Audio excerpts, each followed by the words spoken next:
sudah melewati mock-up interview bersama kami.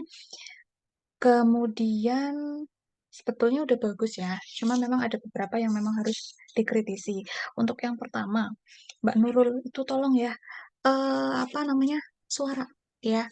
Nanti tolong disetting, apalagi pada saat interview beneran itu disetting speakernya, dipastikan baik-baik. Apalagi kalau nggak salah untuk di batch ini tuh nggak diperbolehkan pakai headset.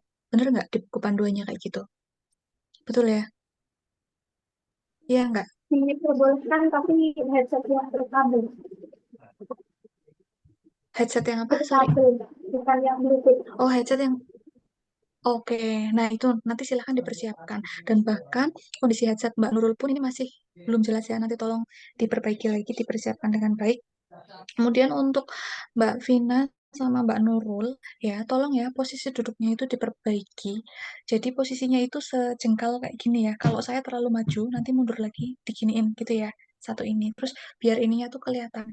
Silahkan duduknya itu yang gimana ya, yang bisa membuat first impression para interviewer itu kayak tertarik gitu loh. Ya penasaran dan lain sebagainya. Jadi duduknya itu jangan sampai layah-layah kayak gini, apalagi gesture yang goyang-goyang kayak gini. Nah, itu nanti silahkan diperbaiki lagi. Kemudian eye contact ya, untuk keduanya. Eye contactnya itu nggak ada yang menghadap kamera sama sekali. Nanti pada saat interview, hadaplah kamera. Kalau Anda itu takut hilaf, silakan di samping kamera itu ditulisi, hadap sini, dikasih mention. Kayak gitu nggak apa-apa. Kemudian untuk Mbak Nurul sama Mbak Vina ya, tolong ya, saya nggak tahu pertanyaan yang keluar itu seperti apa. Saya tadi coba memberikan pertanyaan random, dan itu kelihatan banget Mbak Nurul kagetnya, kelihatan banget ketika ditanya Direktur LPDP itu siapa, dan jawabannya itu sangat-sangat gak nyambung. Jadi tolong ya untuk keduanya, pertanyaannya apa, jawabnya itu apa, silahkan bisa dijawab dengan metode STAR. Apa itu metode STAR? Silahkan cari di Google. Nah, metode STAR ini bisa membuat atau membantu kalian untuk menjawab pertanyaan lebih singkat, padat, dan jelas seperti itu. Ya, kemudian Mbak Vina juga ya, tadi ditanya, Maris LPDP bisa-bisanya nggak hafal. Minimal kalau misalnya nggak hafal atau belum hafal, tolonglah ngeles-ngeles dikit gitu loh. Maksudnya jangan sampai bilang nggak tahu, nggak hafal. Iya, memang kita ketika interview memang harus jujur. Tapi ya tolong ya jujurnya yang seperti apa gitu. Nanti diksinya diolah lagi dan mungkin itu lebih dipersiapkan lagi dengan baik. Sering-sering buka websitenya. Kemudian ini nih Mbak yang menurut saya fatal sih Mbak Nurul. Orang lain itu yang memotivasi diri Anda ke Brawijaya. Lalu substansi ke Brawijayanya itu di mana? Lah mungkin saudara itu bisa memperkuat dari hasil riset yang di Brawijaya. Misalnya ada dosen pembimbing yang seperti apa, mata kuliah pendukung tesisnya itu seperti apa, atau fasilitas yang mendukung dari universitas tersebut dalam proses KBM ya atau proses menyelesaikan tesis itu seperti apa. Nah, itu Anda bisa reach out hal-hal yang semacam itu daripada Anda itu jawab saya ke Brawijaya karena dimotivasi orang lain, karena di Brawijaya diiming-imingi fasilitas. Menurut saya itu fatal banget gitu ya. Apalagi pertimbangan dari teman-teman. Kalau tadi saya kejem, bisa tak jawab bila. Kalau gitu yang kuliah teman-temannya aja. Ngapain Anda kuliah? Kan yang memotivasi teman-teman. Kayak gitu. Ya, tolong diperhatikan urgensinya. Kemudian untuk Mbak Vina ya, tadi uang 100 juta itu untuk apa? Saya suka sih jawaban yang terakhir itu untuk investasi. Jadi lebih kontribusinya itu lebih ke masyarakat. Cuma tolong dipadetin lagi. Barangkali pertanyaan yang serupa itu keluar, jadi itu dipadetin. Sebetulnya saya mengeluarkan pertanyaan-pertanyaan random itu kepingin tahu seberapa jauh Anda itu memperdalam nilai-nilai budaya LPDP. Alhamdulillah. Lah nilai-nilai budaya LPDP aja Anda belum tahu, belum hafal kayak gitu. Padahal ketika menjawab interview itu bisa dielaborasi dengan nilai-nilai budaya LPDP. Satu jawaban itu nggak harus limanya itu dimasukkan. Nah, misalnya pas Mbak Vina tadi menjawab, ketika saya mendapatkan uang 100 juta, apa yang harus saya lakukan? Mungkin bisa meng-highlight sinergi. Oh, saya akan investasi ke perusahaan A. Misalnya, saya lupa ya tesis Anda itu apa, tadi agro apa gitu ya. Misalnya Anda selain jadi dosen mau jadi pengusaha misalnya. Lah itu bisa tuh dielaborasi. Nah, misalnya saya investasi ke perusahaan A supaya nanti saya bisa merekrut tenaga kerja yang baru. Nah, itu kan berarti menunjukkan sinergi. Anda itu bersinergi kayak gitu. Kemudian untuk keduanya ya, Mbak Vina dan Mbak siapa sorry Mbak Nurul itu kurangi filler words ya. Filler words itu apa ya? Kayak gitu. Nah, itu tolong dihindari. Kalau misalnya mau keluar filler words, mungkin saudara bisa menghela nafas dengan cara baik, terima kasih Bapak Ibu, kayak gitu. Atau baik, diulas lagi. Ini saya ngomong ada filler words-nya ya. Jadi kayak diulas lagi kayak gitu loh.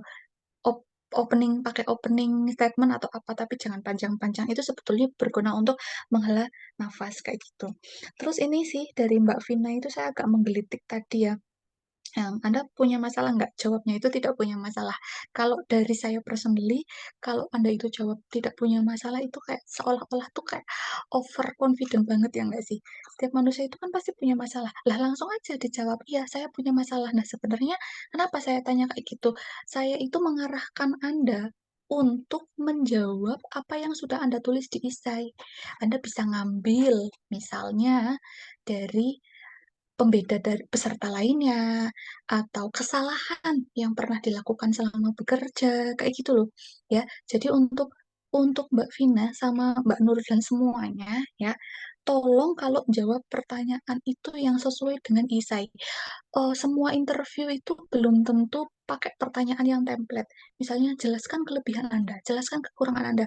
Itu belum tentu semua interviewer seperti itu. Ada juga ke interviewer yang pertanyaannya itu muter-muter, menuntut saudara itu untuk bisa berpikir kritis kayak gitu. Nah, silahkan dipahami dan poinnya itu apa, silahkan dijawab sesuai dengan isai kayak gitu. Kemudian terakhir dari saya sebelum ke Mbak Rosi, tolong buat self boundaries yang akan kalian jual di meja interviewer. Self boundaries itu apa? Garis tepi yang ada di dalam diri saudara itu apa? Yang mau dijual dalam tanda kutip, yang mau dijual dari diri saudari apa? Misalnya Anda itu punya kelebihan A, terus Anda milih universitas B karena XYZ. Nah, terus yang ketiga yang mau dijual, misalnya tentang masa lalumu itu ternyata kok orangnya pantang menyerah, bla bla bla. Itu silahkan ditulis. Jadi di meja interview itu biar interviewer itu giring ke arah ke sana gitu loh. Kalian yang mancing, bukan kamu yang kepancing. Kalau dari tadi kalian berdua itu yang kepancing kami, kayak gitu. Yang tergiring kami, kayak gitu ya. Jangan sampai tergiring. Gitu sih cukup dari saya. Overall semuanya keren.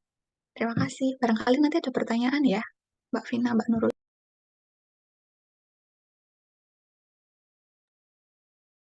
Oke. Eh, ada yang mau ditanyakan dulu dari Mbak Vina dan Mbak Nurul sebelum saya menyampaikan feedback?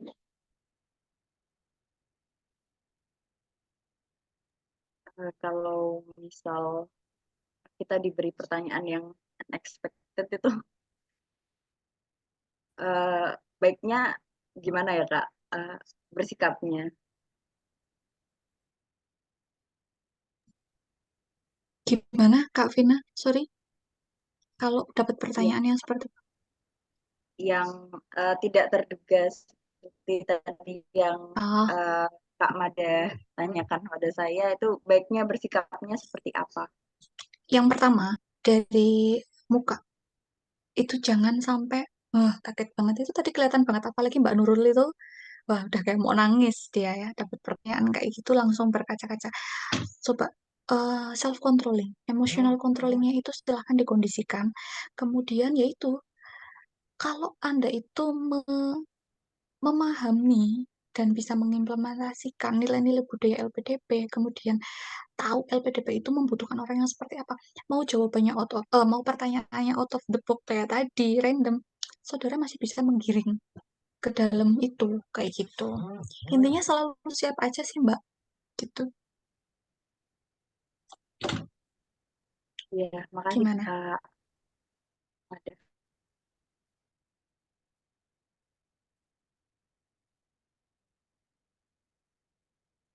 Oke. Ada lagi yang mau ditanyakan dulu barangkali sebelum disambung?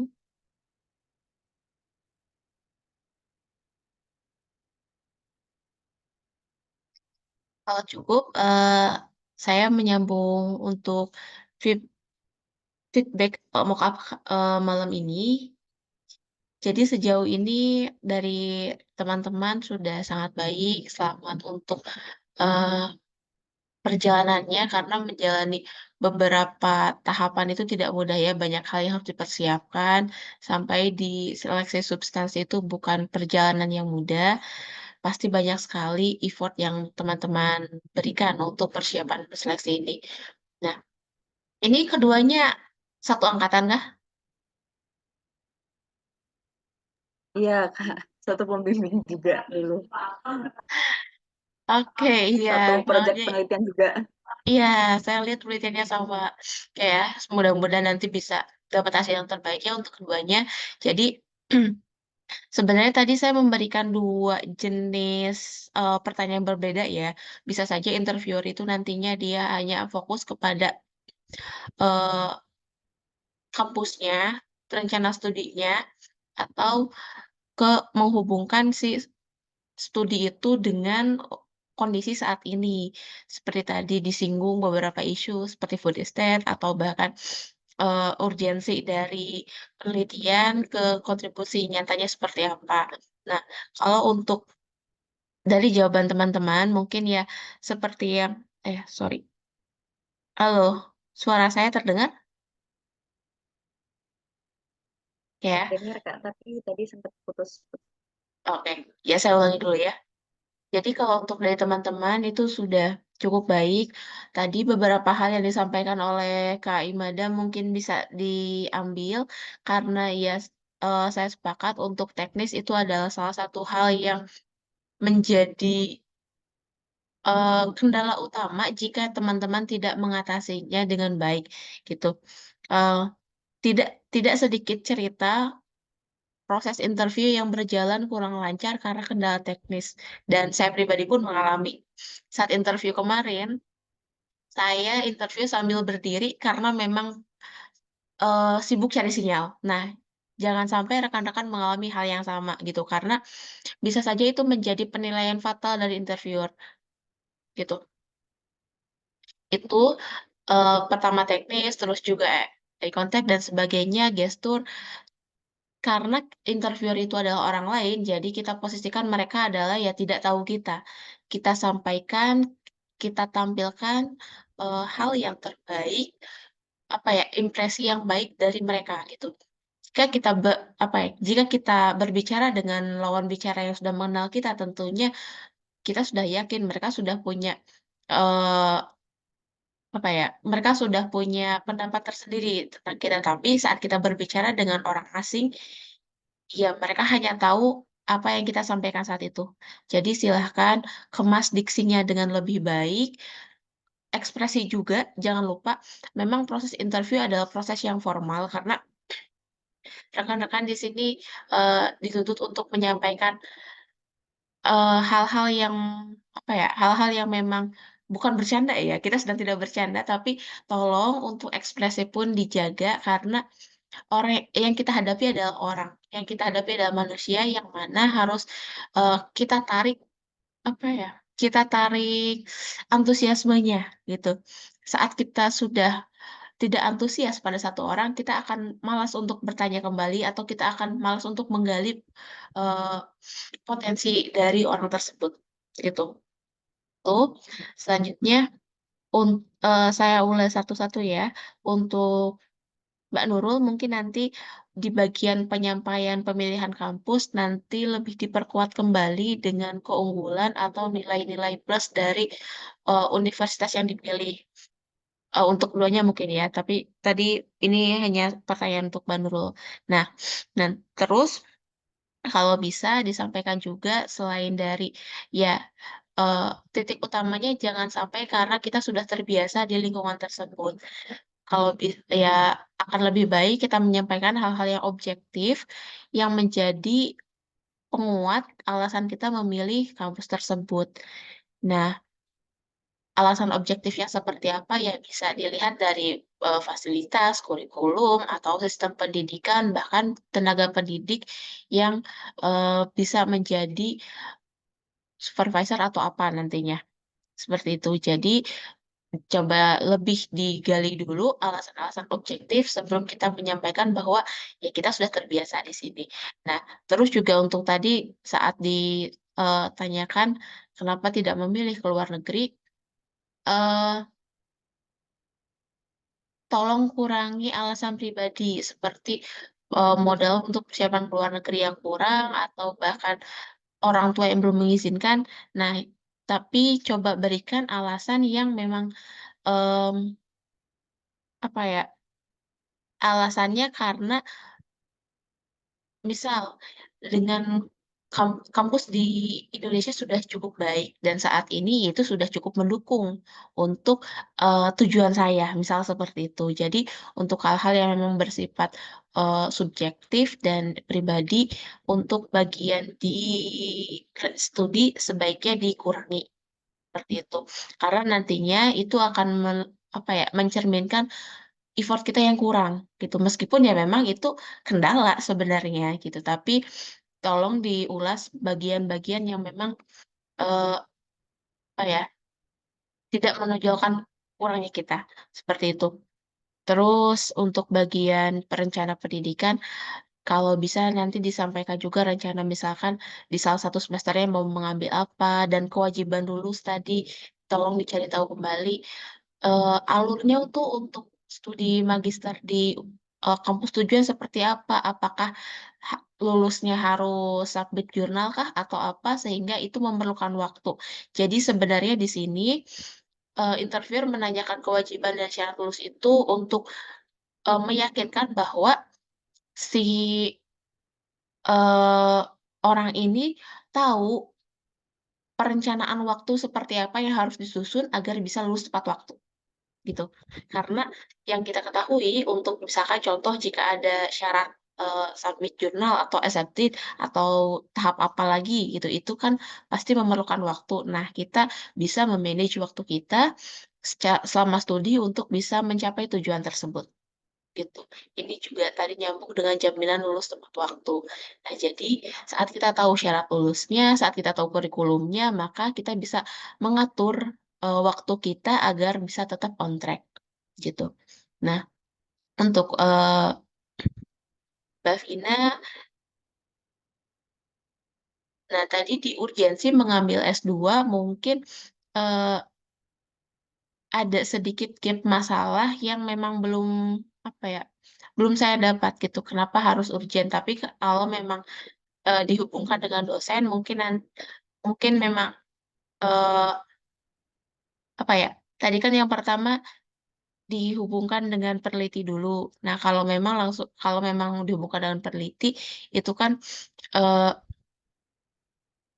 urgensi untuk S2-nya masih belum terlalu kuat. Tapi kalau memang langsung dihubungkan dengan dosen, silahkan nanti disampaikan juga dengan kebutuhan, ya memang kebutuhan dosen harus S2 dan sebagainya. Terus eh, apa namanya? Untuk pencapaian terbaik saat S1 nanti bisa disambungkan juga itu dengan nilai-nilai LPDP. Karena apa yang sudah kita lakukan, oke, nggak stabil ya koneksinya. Oke, terdengar ya? Ya, karena apa yang sudah kita lakukan itu bisa menjadi modal yang bagus untuk disampaikan apalagi kita hubungkan dengan nilai-nilai LPDP. Nanti bisa dicari tahu kembali nilai-nilainya seperti apa, visi misinya bagaimana, agar saat kita menyampaikan eh isi dari aplikasi kita itu bisa kita bisa kita hubungkan dengan visi misi dan nilai-nilainya gitu. Nah, tadi sudah sangat baik untuk rencana tugas akhir dan menghubungkannya dengan diversifikasi pangan. Dan saat menjawab food estate pun sudah baik. Jawabannya sangat aman, jadi tidak langsung menjudge ini gagal atau tidak. Hanya mungkin nanti pas tahapan strategisnya lebih dikembangkan kembali. Untuk tingkat stakeholder mungkin perlu penjabaran yang lebih detail, sorry, penjabaran yang lebih komprehensif. Seperti itu. Gitu. Ini Mbak Mada ada pertanyaan dari room chat. Mau langsung dijawab atau gimana? Nanti nunggu Mbak Vina sama Mbak Nurul itu habis dulu nggak ada pertanyaan, baru kita jawab yang dari room chat. Gimana? Dari tanggapan yang saya sampaikan, apa ada yang mau ditanyakan dulu dari Mbak Vina dan Mbak Nurul? Saya izin bertanya, Kak Rosi. Ya, Kalau misal jawabannya, pertanyaannya tadi kenapa ambil S2, baiknya saya buat permasalahan yang ingin saya angkat dulu, atau saya bilang langsung karena saya ingin jadi dosen, atau gimana ya, Kak?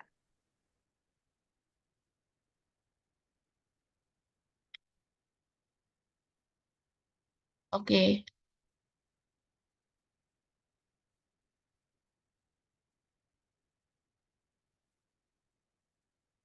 Kalau menurut saya, ini pendapat saja ya. Jadi nanti karena memang yang perlu untuk S2 itu dosen, berarti kakak sampaikan dulu, saya memiliki rencana kontribusi untuk menjadi dosen, yang nanti bisa untuk aktif di pengembangan komoditas pangan, yang mana yang mana eh, melakukan kegiatan pengembangan varietas baru untuk apa gitu. Jadi ya memang untuk jadi dosen kan itu urgent, tidak bisa tidak kuliah. Jadi itu dulu yang disampaikan, nanti dosennya mau ngapain, untuk apa. Seperti itu paling. Nanti paling tolong dikemas lagi aja diksinya. Gitu. Terima kasih, Kak Rosi. Oke. Ada lagi? Dari Mbak Nurul barangkali? Saya izin bertanya juga tadi mengenai urgensi S2. Kan tidak ada tempat saya kalau sebagai seorang peneliti yang dikatakan tadi urgensinya kurang sampai ke S2. Nah itu untuk pengemasan menjawabnya itu seperti apa? Oke. Ya. Sebenarnya peneliti memang memang perlu untuk S2 ya, tapi banyak juga yang eh, perlu perlu apa ya namanya? Perlu pengalaman apa ya? Sorry. Perlu pengalaman di lapangan juga gitu kan. Jadi eh hmm,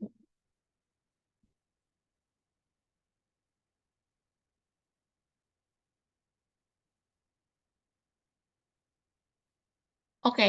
Kak Nurul berencananya menjadi peneliti di kampus atau di lembaga penelitian? Kalau saya lebih ke lembaga penelitian. Lembaga penelitian. Tapi kalau Nah, ya, oke. Mungkin bisa dihubungkan dengan kualifikasi di lembaga yang dituju. Toh, kalau misalkan di BRIN sendiri, itu dia memang mewajibkan untuk kuliah gitu. Mewajibkan untuk kuliah S2 atau S3 karena untuk S1 hanya bisa jadi asisten peneliti. Seperti itu. Mungkin nanti dicari tahu dulu lembaga yang dituju syaratnya seperti apa karena jika kita menyebutkan ingin jadi peneliti, peneliti itu masih cukup luas. Peneliti itu masih cukup luas, eh, bisa bisa dengan hanya otodidak atau memang ya kita memerlukan untuk kuliah gitu. Paling nanti di apa ya dicari tahu juga lembaga tujuannya di mana dan syaratnya seperti apa. Kalau bisa ya nanti dibilang bahwa apa ya dicari lembaga yang memang mengharuskan untuk melanjutkan pendidikan itu akan lebih kuat jawabannya seperti itu.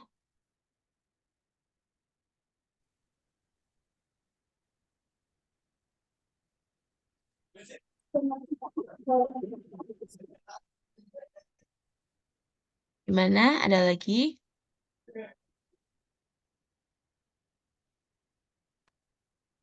Ya, jadi sebenarnya mock-up ini tujuannya adalah memberikan pandangan tambahan kepada rekan-rekan. Eh, Kami memang tidak tidak lebih hebat dari rekan-rekan. Kami hanya memiliki kesempatan yang lebih awal. Kami memiliki pengalaman yang lebih dulu untuk menjalani seleksi substansi ini. Jadi, jika nantinya ada masukan lain atau ada pendapat lain yang dirasa lebih cocok, ya silahkan nanti dikolaborasikan kembali gitu. Dan sering-seringlah coba untuk berlatih kembali agar hal-hal yang koreksi-koreksi yang disampaikan nantinya bisa berkembang dan lebih baik gitu ya. Itu ada lagi dari Kak Mada? Cukup sih dari saya untuk Mbak Vina dan Mbak Nurul. Oke, kita sambung ke dari Mbak Vina sama Mbak Nurul, ada lagi atau cukup?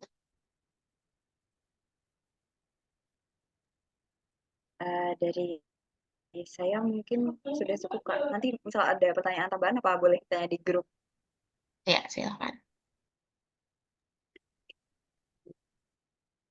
Oke, kalau gitu coba kita buka pertanyaan yang di grup chat ya. Ada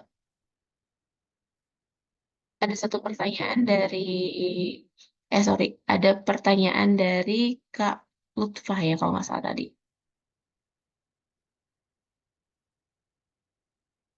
Dari Mungkin kalau Kak Lutfa. Kak Lutfa boleh open mic nggak, Mbak Rosi? Ya Karena saya silakan. mau konfirmasi. Ya silakan silakan. Kak Lutfa apakah? Oke, terima kasih. Kak Lutfa ada nggak? Masih ada di rumah nggak? Ada Kak. Oke, saya mau konfirmasi dulu. Anda ini pilihan pertamanya itu kan di pendidikan sejarah UNY ya? Pilihan keduanya itu kan ke ilmu. Kalau kontribusi yang Anda lakukan selama S1, kira-kira apa? Lebih ke ilmu atau lebih ke pendidikan? Kalau selama S1 saya lebih ke ilmu, tapi setelah lulus S1 sampai hari ini saya justru menjadi guru Kak. Dan nantinya saya juga akan mau menjadi guru. Oke, guru ya, bukan dosen. Iya, guru. Kalau boleh tahu ngajar berapa tahun?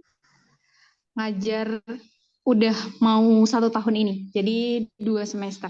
Karena saya lulus di Juni 2023, mulai bulan Juli sampai hari ini masih jadi guru. Oke, mungkin seperti ini ya. Kalau masukan dari saya, kalau misalnya ditanya, kok pilihan keduanya itu nggak pendidikan, nggak serumpun sama yang di S1. Nah, mungkin Anda bisa menjawab karena saya yang pertama ingin memperdalam ilmu di bidang sejarahnya. Untuk menjadi guru itu harus intinya tuh nanti diksinya diolah lagi ya. Jadi untuk menjadi guru kan kita harus tahu substansi dalam materi-materi itu seperti apa. Nah, di situ Anda mau mengembangkan hal-hal tersebut. Kemudian coba diriset ya, di UGM itu ada nggak dosen yang istilahnya itu mendukung penelitian tesis kayak gitu, penelitian tesis. Nah itu ada nggak, terus mata kuliahnya ada nggak kayak gitu. Terus itu Mbak, yang di ISAI itu penelitian rencana tesisnya itu apa, ke pendidikan atau ke guru? Kalau untuk rencana tesisnya sebenarnya masih terlalu umum, Kak. Jadi saya hanya mencantumkan kalau nantinya saya akan mengambil tema sejarah tentang sejarah pergerakan nasional Indonesia yang itu saya fokuskan di surat kabar pada masa sejarah pergerakan nasional itu. Yang dimana di buku-buku pelajaran sekolah itu jarang sekali, bahkan sulit sekali untuk mendapatkan materi-materi tentang surat kabar. Sehingga saya ingin memberikan apa ya, fakta bahwa surat kabar itu pernah menduduki peran yang sangat vital dalam sejarah pergerakan nasional Indonesia gitu. Nah Dan itu itu nanti bisa dua gitu, Kak. oh iya, paham saya maksud. Berarti nanti itu aja, Mbak. Nanti untuk diperkuatnya, kenapa di UGM? Karena saya ingin memperdalam ilmu sejarah di sejarah pergerakan nasional. Kan nanti luaran saudara itu nanti mau jadi apa namanya, produknya itu kan buku teks. Sedangkan buku teks itu nggak harus dikerjakan oleh guru, tapi juga oleh orang yang bukan guru juga itu bisa kayak gitu. Nah nanti disiapin aja sih kalau misalnya apa namanya ditanya kok mau jadi guru masuk ke ilmu sejarah, kalau nggak jadi guru nanti jadi apa, kayak gitu. Nanti tolong disiapkan aja, kayak gitu sih Mbak dari saya. Ya, Gimana baik Mbak Kak. Lutfa? Terima kasih banyak Kak, sudah semakin cerah. Oke, sama-sama. Dari Mbak Rosi ada tambahan, ini ada pertanyaan 1 dan 3. Hmm. Oke, kalau untuk supervisor silakan disampaikan saja kalau sudah pernah menghubungi. Kalau untuk tanggapan ya eh, dijawab saja belum ada apa namanya? Gimana ya? Ya disampaikan saja kalau memang belum ada respon lebih lanjut gitu, tapi sudah dihubungi melalui entah itu email atau apa. Itu nggak terlalu ini sih Kak, nggak terlalu apa ya? Nggak terlalu fatal gitu. Yang jelas kita tahu kurikulumnya bagaimana, kalau memang ada dosen yang dituju itu latar belakangnya seperti apa, makanya kita ingin ke situ gitu. Tuh. Karena untuk magister sendiri memang eh, ti, apa ya, tidak dipersyaratkan untuk proposal dulu kan. Kalau memang untuk doktoral ya memang ada proposal yang harus disiapkan di awal, makanya menghubungi supervisor ini adalah satu hal yang sangat urgent kalau untuk doktoral. Tapi kalau untuk magister, kalau memang belum ada tanggapan ya belum disampaikan aja belum ada tanggapan gitu. Nah, kalau jalur masuk UNY, saya kurang paham nih. Mungkin nanti coba dicari tahu saja jalur masuknya bagaimana, entah itu dari website resmi atau dari eh, apa namanya, dari mahasiswa UNY-nya. Gitu. Atau bisa langsung menghubungi bagian akademik kalau memang ada kontaknya itu lebih bagus. Dari Mbak Imada mungkin untuk bagian jalur masuk UNY, ada info. Oke, kalau untuk jalur masuk UNY, selebihnya teman-teman bisa cari ya, itu di YouTube banyak banget, dan di websitenya itu pun ada. Yang penting itu rajin hunting informasi aja. Tapi clue dari saya, itu memang untuk masuk ke UNY itu ada 3 jalur. Itu jalur CPT domisili, kemudian CPT yang satunya itu apa ya? Saya lupa. Terus yang satunya portofolio. Oh, CPT kampus yang satunya. Kalau misalnya CPT domisili itu diperuntukkan untuk calon mahasiswa yang domisilinya di luar Jogja. Kalau CPT kampus khusus orang-orang yang KTP-nya Jogja. Kalau jalur portofolio itu Anda hanya menyertakan berkas-berkas seperti TPA, TOEFL, dan lain sebagainya. Tapi kalau milih jalur CPT, meskipun Anda sudah punya TOEFL, Anda harus tes TOEFL lagi di situ. Jadi udah ada serangkaiannya, kayak gitu sih. Ya, nanti selebihnya bisa cari itu di website ada kok. YouTube juga banyak. Gitu ya, Mbak Lutfa dan teman-teman. Ada yang mau dikonfirmasi nggak? Atau ditanyakan? Baik Kakak, kalau misalkan berkas-berkasnya itu kan saya tuh cari-cari di website itu kayak perbedaan informasi gitu loh Kak. Ada yang harus menyertakan rekomendasi dari dosen S1, terus ada juga yang bilang kalau rekomendasi itu justru dari dosen yang nantinya itu akan ngajar di S2 gitu. Itu jalur portofolio. Jalur jalur CBT domisili. Atau kalau CBT domisili itu nggak ada kayak gitu ya? Seingat saya, dulu saya CBT domisili itu nggak pakai rekomendasi. Jadi cuma menyertakan alamat email dosen dari S1 sama nomor HP-nya aja. Nah, tapi sebelum disertakan, saya konfirmasi dulu sama dosennya. Pak, saya mau S2 di UNY. Di sini untuk persyaratannya itu meminta mencantumkan nama dan alamat bla bla bla dari dosen S1. Saya bermaksud meminta Bapak untuk kayak gitu boleh nggak kayak gitu. Terus ketika beliau memperbolehkan, saya dikasih tuh alamat email, terus apa saya nggak tahu lah pokoknya identitas. Saya lupa apa aja pokoknya intinya identitas.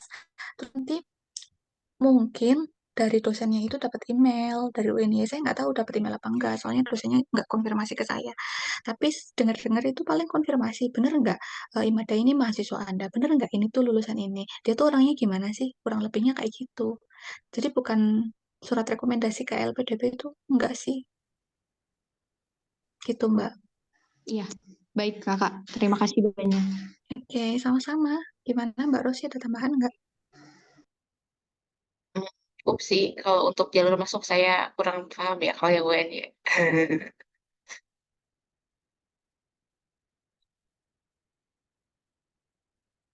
Cukup. Oke, Ada pertanyaan lagi nih, satu lagi.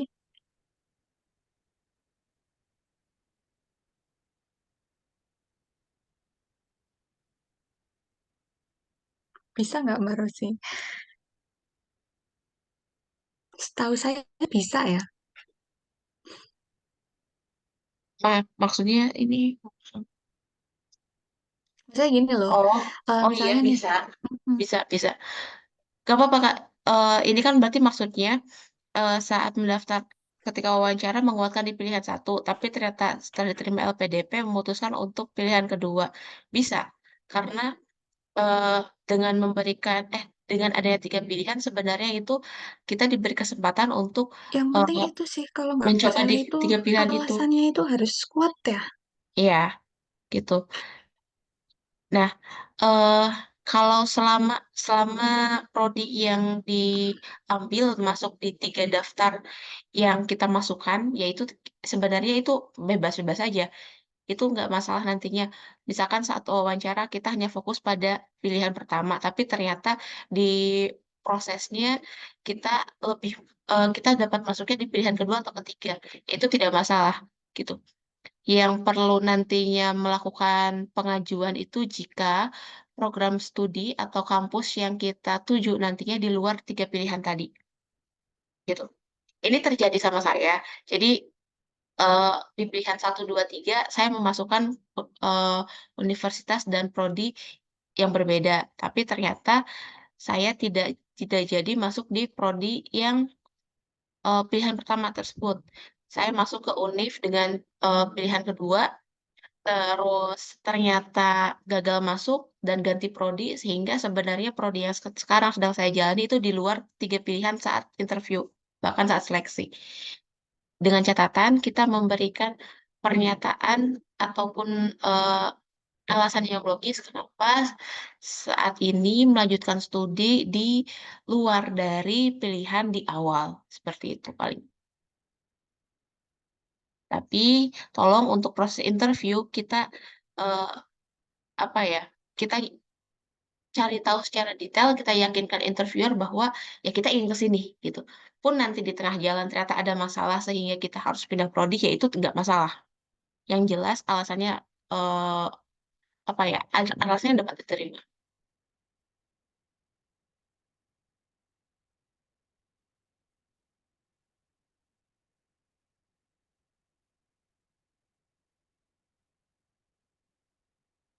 Gak apa-apa Kak kalau mau open mic biar komunikasinya enak.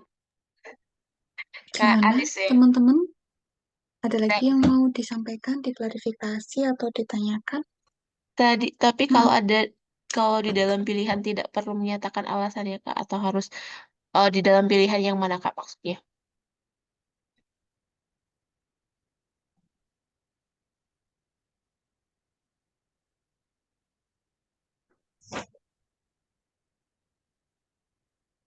Dari Kak Lutfa tadi menanggapi yang ini kan menanggapi yang pertanyaan Kak Anis atau yang mana maksudnya? Iya, Kak. Iya. Jadi misalkan saya keterimanya malah justru di pilihan kedua, padahal saya ketika wawancara itu menguatkan sekali kalau saya bakalan keterima di pilihan satu gitu. Nantinya apakah saya harus menjelaskan ke LPDP atau memberikan alasan ke LPDP gitu. Kalau misalkan saya berubah pikiran atau saya hanya keterimanya ternyata di pilihan kedua gitu. Kalau prodi prodi dan universitasnya masih masuk di tiga pilihan yang kita masukkan saat seleksi, itu tidak perlu. Yang perlu kita sampaikan alasan dan juga kita mengkonfirmasi ke LPDP jika prodi ataupun universitas yang kita eh, pilih nantinya di luar tiga pilihan tersebut gitu. Jadi kalau misalkan kan kita masukkan tuh universitas apa, prodinya apa, satu, dua, tiga gitu kan. Nah, selama masih di tiga pilihan itu ya nggak masalah. Kita tidak perlu mengkonfirmasi. Kita perlu memberikan konfirmasi dan eh, meminta persetujuan jika nanti kita berkuliah di luar dari tiga pilihan tersebut. Contoh misalkan pilihan satu kayak saya ambil contoh untuk misalkan pilihan satu UGM jurusan apa Fakultas Pertanian jurusan apa. Kedua misalkan UB eh, pertanian juga fakultas apa. Tiga misalkan Unpad. Nah, tapi ternyata di UGM, UB ataupun Unpad kita tidak jadi nih masuk ke sini karena satu dan lain hal. Ujungnya kita memilih kampus lain atau misalkan kita masih memilih salah satu dari ketiga kampus itu tapi prodinya beda, yaitu kita harus mengajukan permintaan persetujuan gitu. Tapi kalau memang masih di tiga pilihan yang kita cantumkan, ya kita tidak perlu memberikan konfirmasi. Kalau nggak salah sih seperti itu.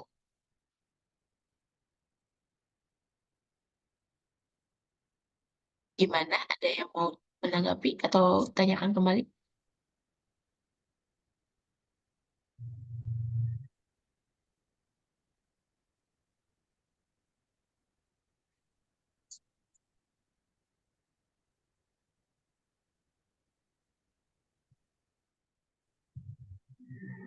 Oke, dari Kak Mada gimana Kak?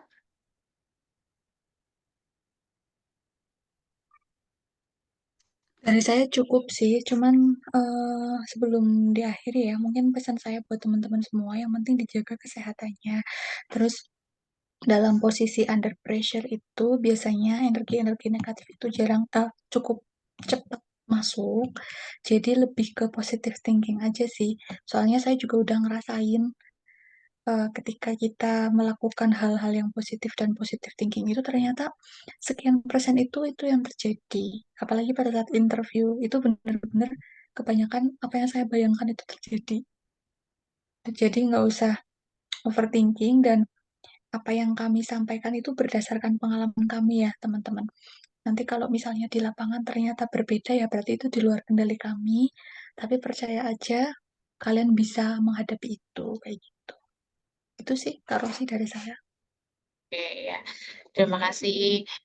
Ya, semangat semangat buat teman-teman semua. Semoga nanti interviewnya berjalan dengan lancar.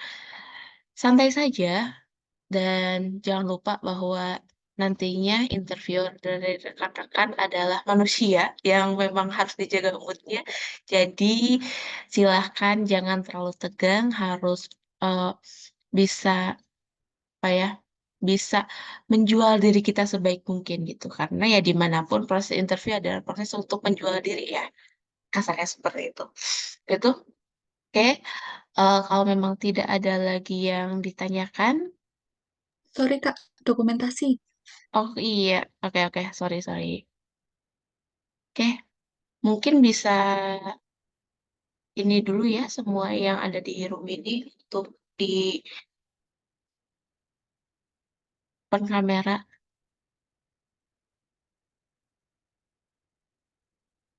kita dokumentasi dulu. Ada mungkin bisa tolong untuk ambilkan dokumentasinya.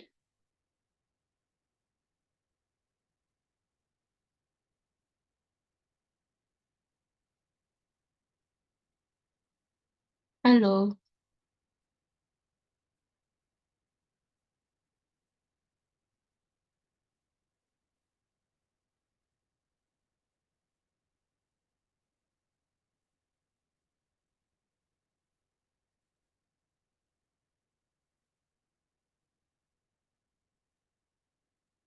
Kita dokumentasi Kak dulu. Rosi bisa tolong screenshot nggak? Di saya nggak kelihatan semua. Ya, soalnya di saya juga masih belum pada open. Kalau di saya cuma ada 6 orang yang kelihatan gitu loh, bukan open. Cuman ada 6 layar doang, maksudnya gitu. Nggak tahu nih kenapa.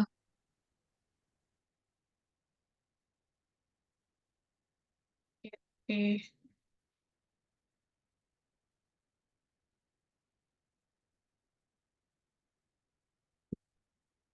ini ya kali ya kita. Nah, udah mulai. Sorry agak lama ya.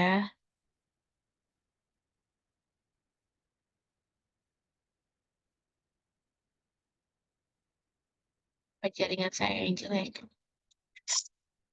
Ya.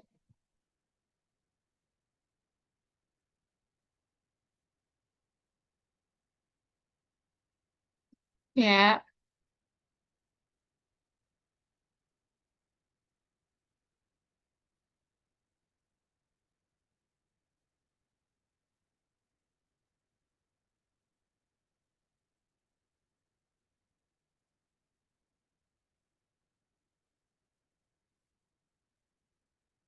balik lagi ya. Tuh agak.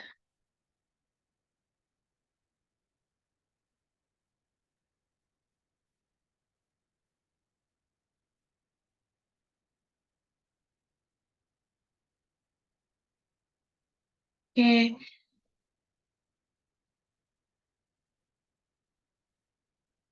Ya, teman-teman kita cukupkan untuk mock up malam ini.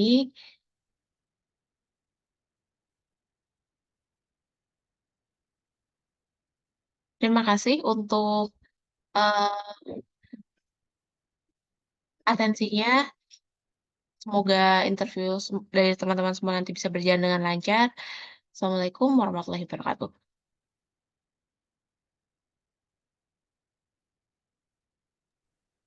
Assalamualaikum warahmatullahi wabarakatuh. Terima kasih Kak Mada, Kak Rosi. Ya, selamat malam semua. Terima kasih.